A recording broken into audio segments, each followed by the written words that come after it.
Josué capítulo 14, versículos 6 a 14. Chegaram os filhos de Judá a Josué em Gilgal, e Calebe, filho de Jefoné, o quenezeu, lhe disse: Tu sabes que o Senhor falou a Moisés, homem de Deus, em Cades-Barneia, a respeito de mim e de ti? Tinha eu 40 anos quando Moisés, servo do Senhor, me enviou de Cades-Barneia para espiar a terra, e eu lhe relatei como sentia no coração. Mas meus irmãos que subiram comigo desesperaram o povo, e eu, porém, perseverei em seguir o Senhor, meu Deus. Então Moisés, naquele dia, jurou, dizendo: Certamente a terra em que puseste o pé será tua e de teus filhos, em herança perpetuamente, pois perseveraste em seguir o Senhor, meu Deus. Eis, agora, o Senhor me conservou em vida, como prometeu. 45 anos há desde que o Senhor falou esta palavra a Moisés, andando Israel ainda no deserto. E, já agora, sou de 85 anos. Estou forte ainda, hoje como no dia em que Moisés me enviou. Qual era a minha força naquele dia, tal ainda agora para o combate, tanto para sair a ele como para voltar. Agora, pois, dá-me este monte de que o Senhor falou naquele dia, pois, naquele dia, ouviste que lá estavam os anaquins e grandes e fortes cidades. O Senhor, porventura, será comigo para os desapossar, como prometeu. Josué o abençoou e deu a Calebe, filho de Jefoné, Hebrom em herança. Portanto, Hebrom passou a ser de Calebe, filho de Jefoné, o quenezeu, em herança até o dia de hoje, visto que perseverara em seguir o Senhor, Deus de Israel. Esse texto fala do momento que Calebe já estava com Josué na tomada da terra prometida. Já tinham derrubado 33 reinos, mas ainda havia um lugar que não foi ocupado pelos israelitas, chamado Hebrom. Era um monte onde estavam 3 gigantes poderosos. E havia uma palavra sobre a vida de Calebe, uma promessa por intermédio de Moisés, que ele teria aquele monte por herança, fazia parte do território de Judá. Houve uma partilha do território e aquele território foi dado uma parte para cada uma das 12 tribos. Então, nesse momento, é a conversa, o diálogo entre Calebe e Josué. Falam assim: olha, Josué, eu quero esse monte. Espera aí, quantos anos tinha Calebe? 85 anos. Já era um senhor de idade. Mas ele falou: eu tenho a força, eu tenho ainda a dinâmica. Eu sou capaz de derrubar estes gigantes. Na verdade, o que Calebe estava pedindo era o envio de Josué para a conquista. E debaixo do envio nós sabemos que Calebe conquistou o Monte Hebrom. Agora, por que lemos esta passagem, sendo que já praticamente é o fim da jornada de Calebe? É porque nesse trecho tem detalhes de quem era Calebe. Calebe era da tribo de Judá.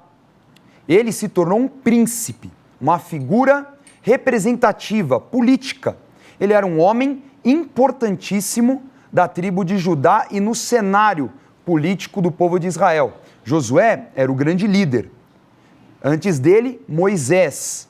Mas havia ali um corpo de príncipes que representavam as suas tribos e ali eles determinavam o futuro das guerras, faziam também as estratégias, enfim.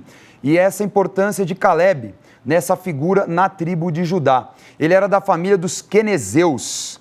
Até hoje tem uma discussão entre estudiosos se Kenaz ou os quenezeus eram um povo de Canaã, ou então era uma família de Judá. Ao certo não se sabe, mas que Calebe era da tribo de Judá, ou por pai ou por mãe, certeza é que ele pertencia à tribo de Judá e era um israelita. Agora, que momento é esse que nós estamos falando na história da humanidade? Calebe, ele estava na Idade Antiga. Nós estamos falando de 3.500 anos atrás, muito diferente da nossa realidade, tão moderna, tecnológica, a palavra de Deus chegando na tua casa através da televisão, da internet, daqui a pouco, né, o sinal digital. Nós estamos falando da Idade do Bronze, ainda uma sociedade tribal, aprendendo o que era viver em sociedade, complicadíssimo. Para você ter uma ideia, o povo de Israel não tinha leis, não tinha uma legislação, só viria depois com a libertação por parte de Moisés. Então, era muito complicado, eram tribos que estavam ali reunidas porque eram de mesma origem, eram israelitas, mas que eles tinham ainda que consolidar a sua cultura, a sua civilização. Esse era o cenário de Israel nesse período. E para piorar, eles eram escravos. Momento de escravidão. Só lembrando, havia uma palavra sobre a vida de Abraão, que durante um período de mais de 400 anos, haveria assim, um crescimento, Deus iria consolidar o povo de Israel, mas que eles passariam por um tempo de 4 gerações como escravos. Esse intervalo entre José do Egito até Caleb é um intervalo de 230 anos. Então, cumpre devidamente a palavra que Deus deu para Abraão. E foi aí, por volta de 1480, não sabemos ao certo porque os detalhes arqueológicos são muito complexos, né? É muito difícil definir datas, mas por volta do ano 1480, nasceu Caleb e nasceu escravo. Nasceu em uma sociedade extremamente dura, difícil, a sociedade egípcia. Então ele nasceu, ele não se tornou um escravo, ele já nasceu na condição de escravo, já era certamente vitorioso, porque sobreviver em condições tão terríveis era algo complicado. Mas vamos saber mais detalhes do ambiente, porque esse é o tema de hoje, o ambiente espiritual da origem de Caleb. E para entender esse ambiente espiritual e falar do Egito, nós precisamos definir o que é principado. Veja só. Principado espiritual é o domínio de uma entidade que tem autoridade sobre muitas hostes, como potestades e dominadores, de influência sobre toda uma civilização ou nação, fortalecida pela cultura. Observe uma das passagens que o apóstolo Paulo demonstra a hierarquia celestial. Efésios capítulo 6, versículo 12. Porque a nossa luta não é contra o sangue e a carne, e sim contra os principados e potestades, contra os dominadores deste mundo tenebroso, contra as forças espirituais do mal nas regiões celestes.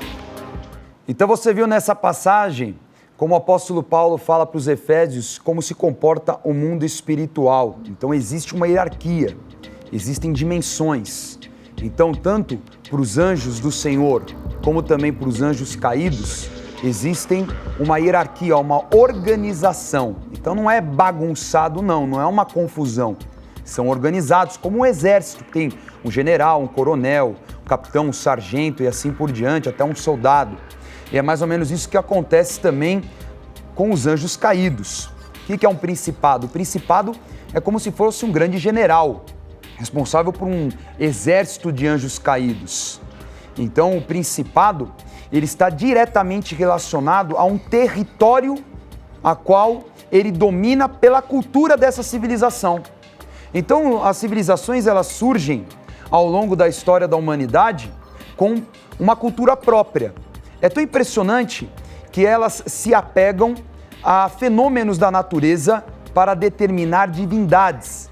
Por isso que a palavra cultura é ligada à palavra culto, que é ligada à palavra cultivo.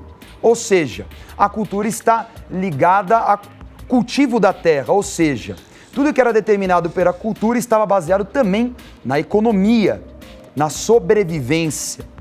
Então, quando nós estamos falando de uma civilização com a sua cultura, o principado, ou seja, uma malignidade, uma entidade maligna, ela é potencializada, fortalecida e ela tem um domínio territorial. No momento de Caleb, a civilização que era colocada até como um império eram os egípcios. O Egito, momento do auge do Egito. Então o Egito tinha sua cultura, suas divindades, os seus deuses, todos ligados a fenômenos da natureza. Sim, e obviamente havia uma entidade maligna que se fortalecia e que dominava todos os povos que estavam ao redor. Então, ao longo da Bíblia, nós temos várias civilizações e, é claro, vários principados. Por exemplo, a Bíblia comenta de 6 impérios. Então, a história do Antigo Testamento e do Novo Testamento, ela é delineada, ela acompanha o domínio de 6 impérios. Eu vou falar para vocês na ordem cronológica. Vamos começar, por exemplo, com o Egito. O Egito, como nós vamos ver agora na imagem, muito conhecido, né, pelas obras arquitetônicas, né, pela esfinge, pelas pirâmides. Pois é, teve um domínio aí, é um império mais antigo, do ano 3150 a 1070 a.C., e pega a fase bíblica do Pentateuco, Josué, Juízes, o livro de Jó. Posteriormente, nós temos os assírios. Os assírios é a segunda civilização importante e que tem um domínio também sobre a região bíblica, também chamada de Mesopotâmia, Oriente Médio. Então, nós vemos aí no mapa como a Assíria dominou todo o território do Egito, e estou falando de anos depois, do ano 900 ao ano 600. Como você vê no mapa, a região do norte da Arábia, toda a região de Israel, a região até onde hoje é a Turquia, também na época chamada de Ásia Menor, e o norte ali da Mesopotâmia, que fica entre os rios Tigre e Eufrates, onde está a capital da Síria, Nínive. Pois é, onde é o atual norte do Iraque. Esse é o segundo império bíblico. Na sequência, nós temos o Império Babilônico, também muito conhecido até pelas profecias de Daniel e do Apocalipse. Você vê aí a imagem do ano 700 a 500, essa foi a duração do Império Babilônico. E nós vemos que é o período que se enquadra o reino de Judá, pois é, até a sua queda e destruição por Nabucodonosor. A capital é a Babilônia, fica atualmente no sul do Iraque. Você vê à esquerda na imagem aí o famoso jardim suspenso da Babilônia. Note que é uma das 7 maravilhas do mundo antigo, assim como no Egito, né? O Egito nós temos aí uma das 7 maravilhas do mundo antigo, na verdade, a única maravilha ainda existente, todas as outras 6 foram aniquiladas da face da terra. As pirâmides são as únicas que você pode visitar e conhecer. Além da Babilônia, posteriormente tem o Império Persa, como você vê aí na imagem, de 600 a 400, duração do Império Persa, um império fortíssimo. E é o momento bíblico da reconstrução, podemos falar de Esther, de Neemias, de Esdras, de Ageu, de Zacarias. A capital Suzã também fica ali no sul do atual Iraque, mas os persas têm como origem a região do atual Irã. Tá certo? Olha aí o mapa. Chegaram até Atenas. Você já deve ter ouvido falar do filme 300. Narra a guerra entre os persas, aliás, uma sucessão de guerras entre os persas e os gregos. Na sequência, o outro império, que seria o quinto império que a Bíblia narra, é o Império Grego. Os gregos, muito conhecidos pelas suas leis, pela constituição da sua civilização do ano 400 a 100 a.C., seu domínio é, como você vê no mapa, graças a um grande general chamado Alexandre. E olha que trata do momento da Bíblia, na verdade um momento inexistente, chamado silêncio profético entre os 2 testamentos, que praticamente não aconteceu nada, nenhuma manifestação de Deus. E a capital é a cidade de Atenas. Você sabe que a Grécia determinou sobre a humanidade o processo chamado helenismo, né? Difundiu a sua cultura egocêntrica, né? E também centrada no homem. Então, um afastamento dos valores espirituais. E, por fim, podemos falar também do Império Romano, império fortíssimo, império guerreiro, que vai do ano 100 a.C. até o ano 400 depois de Cristo. É o cenário do Novo Testamento. Pois bem, por que eu estou falando isso? Para você entender que ao longo da Bíblia há uma sucessão de impérios, de povos que dominaram toda a região do Oriente Médio. E obviamente Israel vai se relacionar ou vai ter conflitos com esses povos e alguns até chegam a dominar o povo de Israel, como é o caso de Caleb, o povo egípcio. Agora, por que eu estou falando isso? Porque há uma sinalização na palavra de Deus de um embate entre o povo de Israel e esse principado, essa civilização. Recapitulando, o principado como uma entidade maligna que representa a força dessa civilização. Então, para nós colocarmos como regra, tá certo? Quando tem o domínio máximo de um principado, é porque ele acompanha o auge da civilização. O que é o auge? É o máximo da conquista de uma civilização. Então, o principado dela, a entidade maligna, é extremamente fortalecida. E isso, sim, traz danos para o povo de Israel, quando Israel não está no centro da vontade de Deus. Ou seja, o avanço de Israel, na contramão, vai acompanhar a decadência do principado. Então, quando o principado é despotencializado, é enfraquecido, a civilização ela começa a ter uma queda, o seu domínio começa a cair. São momentos na Bíblia em que Israel começa a se fortalecer. Tá bom? Eu vou dar alguns exemplos. Vamos falar de José do Egito. Né? José do Egito, ele foi o governador do Egito. Mas como é que espiritualmente teve essa colaboração para que José alcançasse o poder, alcançasse uma influência para proteger o próprio povo hebreu? Foi porque era um momento em que quem dominava o Egito não eram os egípcios. Os egípcios, eles eram descendentes de Cão, né? um dos filhos de Noé, e a palavra dizia que Cão serviria ao seu irmão mais velho, chamado Sem. Nesse momento do Egito, quem tem o domínio sobre o povo, quem domina o império, é um povo semita, chamado Ixo. Os Ixos estavam dominando, eles tinham impostos a sua dinastia, e o que acontece? Era um momento propício, até porque, vamos colocar assim, como que se os Ixos fossem primos distantes dos hebreus. Então é algo que espiritualmente favorecia. Então Deus permitiu que o principado fosse enfraquecido para que José ocupasse o espaço. Outro exemplo, Davi e Salomão. Davi e Salomão são dois grandes reis. E por que eles são conhecidos? Porque eles consolidaram o reino de Israel. Olha, eu diria que a força de Salomão foi comparável a qualquer um destes principados, destes 3 impérios que nós falamos agora há pouco. Pois é. Agora, o que colaborou? Como é que Davi e Salomão alcançaram esse resultado? Porque todos os impérios que eu falei estavam enfraquecidos, alguns nem existiam.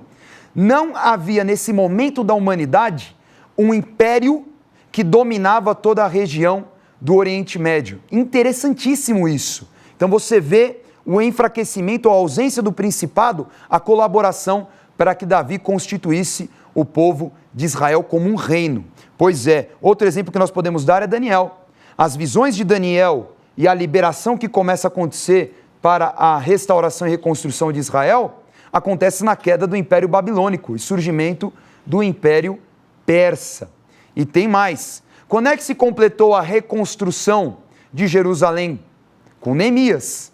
O momento de queda do Império Persa.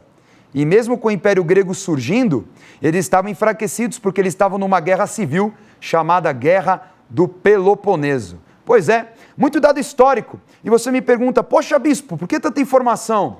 Porque você vai entender como o ambiente de Caleb era um ambiente complexo, não era tão favorável para a saída do povo de Israel do Egito, porque o Egito estava no auge. E eu quero te perguntar, talvez você se fez essa pergunta, e qual era o principado maligno que pertencia ao povo de Israel? Resposta, não existe, porque o povo de Israel era o povo de Deus. Se era o povo de Deus, não havia um principado maligno, era o povo que Deus escolheu. Agora, como é que então o povo acabava pecando e caindo? Por principados de fora, principados externos. Eles se misturavam com culturas estrangeiras e acabavam entrando no domínio desse principado. Vamos ler agora a passagem de Êxodo capítulo 20, que é um alerta de Deus para que o povo de Israel não ficasse debaixo do domínio de um principado. Êxodo capítulo 20, versículo de 1 a 6. Então falou Deus todas estas palavras: Eu sou o Senhor, teu Deus, que te tirei da terra do Egito, da casa de servidão. Não terás outros deuses diante de mim. Não farás para ti imagem de escultura, nem semelhança alguma do que há em cima nos céus, nem embaixo na terra, nem nas águas, nem debaixo da terra. Não as adorarás, nem lhes dará culto, porque eu sou o Senhor, teu Deus, Deus zeloso, que visito a iniquidade dos pais nos filhos até a 3ª e 4ª geração daqueles que me aborrecem. E faço misericórdia até 1000 gerações daqueles que me amam e guardam os meus mandamentos. Então, através dessa passagem, que são algumas leis dos 10 mandamentos que Deus orienta o povo de Israel, vocês são povo meu. É isso que Deus está falando. Vocês são propriedade exclusiva minha. Então, se vocês fizerem esculturas, adorarem outros deuses, vocês entrarão no domínio de um principado. É mais ou menos o que acontece hoje. Quando você não está debaixo da cobertura da igreja de Jesus Cristo, você acaba se sujeitando a um principado. Por isso que a conversão ela tem que ser genuína, para que você não esteja debaixo de um domínio cultural e maligno. Então, qual que é o alerta aqui? Não se misturem com os estrangeiros. Observe que toda vez que o povo de Israel se misturava com o estrangeiro, acabava prestando culto, idolatria, rebeldia, prostituição, e acaba liberando o domínio desse principado, que gerava miséria, destruição, roubo, aquilo que era fora da vontade de Deus. Por que o Império Assírio, por exemplo, destruiu, no momento do reino dividido de Israel, as 10 tribos? Porque elas não seguiam ao Senhor Deus. Estavam em pecado, adoravam outros deuses e ficaram na mão do principado. Outro exemplo, nós vimos a destruição de Judá, no auge do Império Babilônico com Nabucodonosor. Não obedeceram a Deus. Nós vemos aí os últimos 4 reis, desde Zedequias, Joaquim, enfim, todos eles não obedeceram, se sujeitaram ao principado no auge da civilização babilônica e Jerusalém foi destruída. E o silêncio profético? O silêncio profético, o auge do Império Grego, o momento que Alexandre difunde o helenismo. E o que nós vemos? A decadência do povo de Israel. Por quê? Porque aquilo que era sagrado, o culto ao Senhor, tornou-se uma religião. Impressionante. Agora, por que isso tem a ver com o ano de Caleb? Porque Caleb, ele saiu do Egito no auge. E você fala, peraí, bispo, agora eu estou confuso. Para Israel prevalecer, deveria ter a decadência do Egito, mas o Egito estava no auge. Aí está o segredo da palavra. Existem 2 momentos na Bíblia em que Israel tem uma grande libertação, uma grande vitória no auge da força civilizatória, no auge da força do domínio de um principado. Como? Deus diretamente agindo. São 2 momentos. A libertação do povo de Israel do domínio egípcio por parte de Moisés e depois Jesus Cristo, que veio no auge do Império Romano para libertar a humanidade da morte eterna. É impressionante esse detalhe da palavra, o momento da Páscoa. E como é que eles fazem estas liberações? Como é que acontece isso? Através da manifestação de sinais. Deus liberta o povo de Israel mostrando o seu poder sobre o principado, através das 10 pragas. Sinais. E depois Jesus Cristo, que manifestou sinais na terra, ressuscitou e constituiu a igreja.